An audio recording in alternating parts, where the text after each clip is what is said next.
Good morning sa inyo mga katupak. So sa mga nag-abang at nag-aantay ng update natin sa laban natin sa Sabong Idols, BMEG, 2 entries po tayo dyan. Ang record natin 4 wins, 4 losses, 3 cancel at saka 1 draw. Okay, so wala na muna tayo masyadong mahabang intro ngayon. Magpo-focus tayo doon sa experience natin about doon sa palaban na yun at about doon sa experience natin doon sa San Manuel cockpit dito sa Isabela. Okay? Eto mga katupak, sana makarating to sa pamunuan ng BMEG. Sana makarating to sa pamunuan ng San Manuel cockpit. Okay, mga katupak, ang sabungan, negosyo po yan. Ang BMEG, o ang produkto ng BMEG, pag nag-promote sila, kaya nila ginagawa yan kasi negosyo po yan. Okay? So, ano yung ibig kong sabihin dito?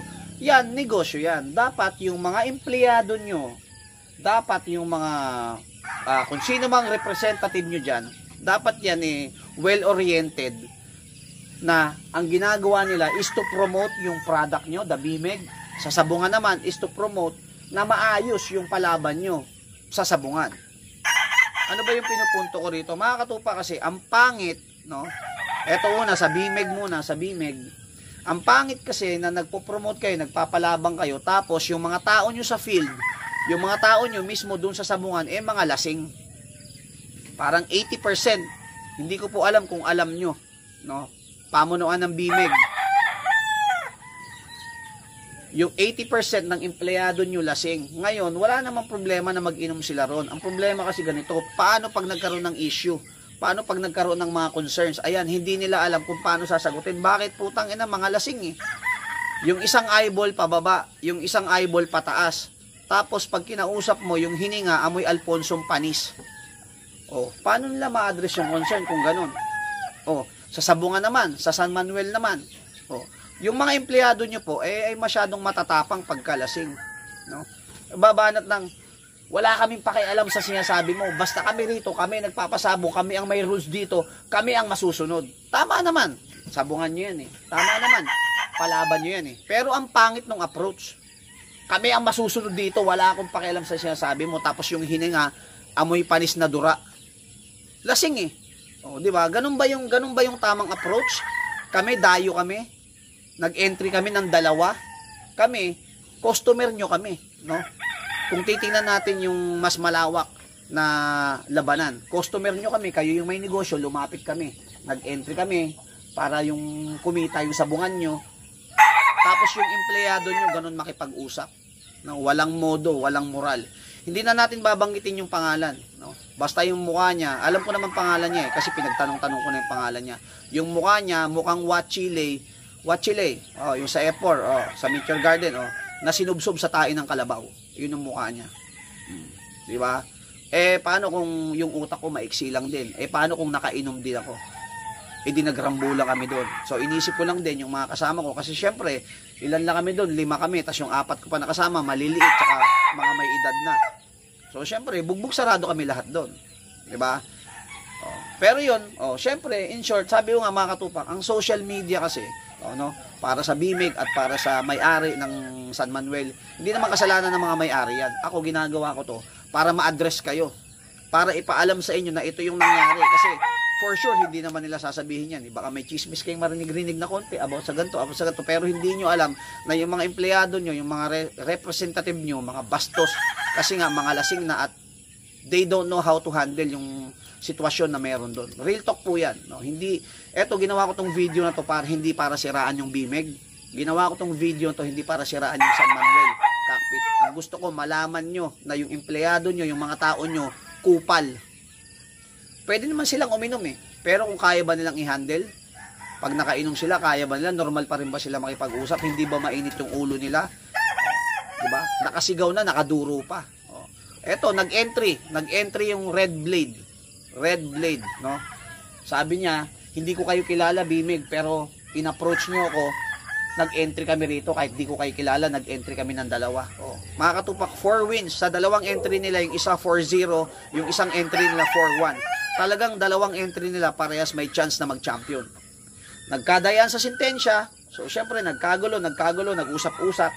Yung babae, parang si Miss Greta yata yon, if I'm not mistaken, si Miss Greta, nakipag-usap doon sa lalaki, hindi ko alam kung anong posisyon nun kasi yun daw ang kausapin. No, dahil lasing yon, lasing, nakainom, nagsigawan sila, sinigaw-sigawan si Miss Greta. Siyempre, yung babae, may pride din yan, may prinsipyo din yan. Sigaw-sigawan mo sa sabungan, maraming nakakakita, nabwisit. Umalis sila. Hindi na tinuloy yung laban. So, nagka-problema sila. Yung 5 remaining na laban nila, no, na meron pa dapat makakalaban yung red blade, hindi na. So, nagka-problema sila kung paano nila papalitan yun. Ang ginawa nila, lahat ng nakalaban ng red blade, lahat ng makakalaban dapat ng red blade na 5 na remaining, ang ginawa nila, pinuntusan nila ng tagwawan. O, isipin mo yun. Diba? Pero bago nangyari yun, talagang sobrang nakaka-stress, no? Ako, overall, experience 0, no? Ang pangit ng experience sa totoo lang. Marami na akong sabungan na dinayo. Pasay, Roligon, BCC Coliseum, napakarami ko ng pinuntahan na sabungan. Morong Arena, never kong na-experience yung ganito. Yung nangyari sa Sabong Idol, sa palaban ng BMEG. Isipin mo, cancel yung fight, 2 beses nang kinancel. Tapos yung pangalawang laban namin, cancel na rin 2 beses. Tapos yung last fight namin, nakipag-usap sa amin. Last fight kami, 121. Sinabi sa amin, nung kalaban mismo namin, boss, anong record nyo? Sabi ko, hindi rin maganda eh. Sa amin din, hindi maganda. Okay lang ba, i-cancel natin? Sige, cancel na. So, nagkasundo na, last fight na namin yun, 121. So, ibig sabihin, uwi na kami.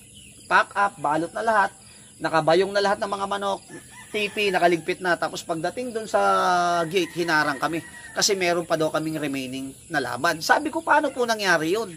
Kasi yung 81, gusto pang labanan kayo. Ha? 2 beses na kaming umakit ng ruweda at yung manok nila ayaw maglaban. 2 beses na, kinancel, labas, babalik na naman, kinancel, labas na naman. O, yung isa naman namin na manok, na na-cancel din, nangayaw yung kalaban. Oh, tapos yung sa amin naman nung inilabas na dahil syempre nailapag yung manok, tumakbo yung kalaban, yung sa amin nasugatan yung dito, inaangat yung paa. Gusto nilang ipilit na ituloy ng laban. Paano mo nga itutuloy ng laban yun? Inaangat na nga yung paa. Tapos sasabihin nila, wala kaming pakialam kung may konting sugat yan, basta ituloy mo yung laban. Pwede ba yung ganun? 'Di ba? Pagpalit ng posisyon, kayo putang ina, kayo pumarada ng manok. Kayo maglaban ng manok. Sige nga, ilaban nyo ng ganon, na may sugat dito, tagas-tagas yung dugo, inaangat yung paa, ilalaban nyo. Sabi sa akin ni Ulupong, yung Ulupong na kamukha ni Watchile na sinubsob sa puwet ng kalabaw, ilalaban ko yan. Kung akin yan, ilalaban ko yan. Madali lang sabihin ganon kasi unang-una, hindi niya manok. Pangalawa, hindi niya pera. Pangatlo, hindi niya entry. Empleyado lang siya eh. Diba? Pero kung hindi nakainom yun, hindi naman magaganon yun. Diba? Yun yung pinupunto ko. No? Kung uminom kayo, dalhin nyo kung kaya nyo. Pero pag di nyo kaya, matulog kayo sa bahay, putang ina, magjakul kayo doon. Yun ang gawin nyo. Ayan. So sana makarating to. No? Sana mapanood to ng BMEG, kung sino man ang namumuno sa inyo sa field. Kasi yung mga tao nyo sa field, parang hindi well-oriented. Sayang, no, marami pa naman. Ang daming derbies na ginagawa ng BMEG, pero hindi naman lahat yan. Siguro nagkataon lang na yung mga tao nila dito ganon. No? Lalong-lalo na yung empleyado ng mga sabungan, bastos, walang modo. Tapos may derbies pa, mga lasing na kayo, may mga hawak na papel, anong angle dose, ano na to? Tapos ang tatapang, ang lalakas ng boses. Kasi nga, nakainom ng panis na gin. Yan, mga katupak. Eto, syempre ako, na nakaranas ng ganon, bad experience, babalik ka pa ba doon? Syempre sabihin lang, di wag ka bumalik, wala kaming pakialam. Pwede niya sabihin nyo ganun eh. Di wag ka na maglaban, wala kayong pakialam. Pero kung ikaw, negosyante ka talaga, mali yun. Mali yung mindset na ganon. Kasi bakit? Ako, pag nagkwento ko sa iba, wag ka na pumunta ron. Pangit magpalaban doon. Ang dami sabungan dito sa Isabela. Ang dami palang sabungan dito. So, ano bang pinupoint ko doon? Ang pinupoint ko doon, pagalingan niyang kumuha ng tao.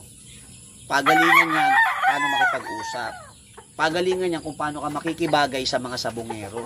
Hindi po patapangan yan, hindi payabangan ng laban dyan. Kasi po, ang sabong, negosyo po yan.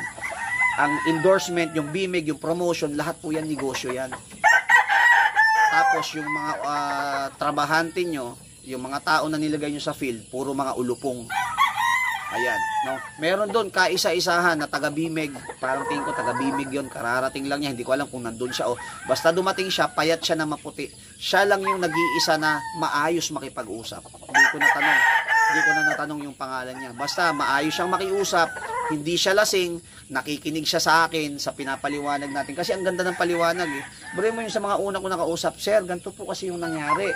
Ganito po, ganito po. Nasa dulo ka na, tapos tatanungin, ano nga uli yung nangyari? O putang ina, di parang niloloko mo sarili mo. Diba? Kasi nga hindi ka maintindihan dahil nga mga bangenge na. Parang nakainom ng syoktong. Diba? Mabuti na lang, dumating yung lalaki na yon na payat na maputi, maayos siya makipag-usap, tapos nag-usap on the spot, na-resolve yung issue, nakauwi kami. Ayan mga katupak, isipin mo, nakauwi ka 5 AM.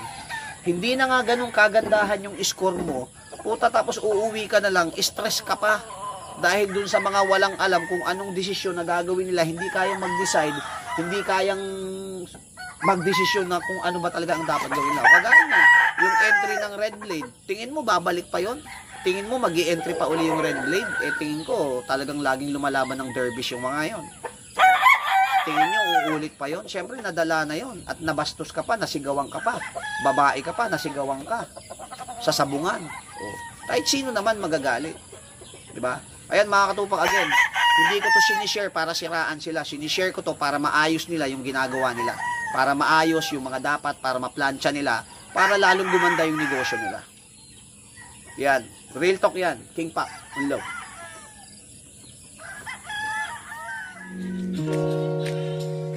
I love the way you activate your hips and push your ass out. Got a brother on this so bad I'm about to pass out. Wanna dig you, and I can't even lie about it, baby. Just alleviate your clothes, I'm the fly about it. Catch you at the club, your hips have got me feeling. Body talking quick to me, but I can't comprehend the meaning. Now if you wanna roll with me, then here's some chance to an 80 on the freeway. Catch me if you can.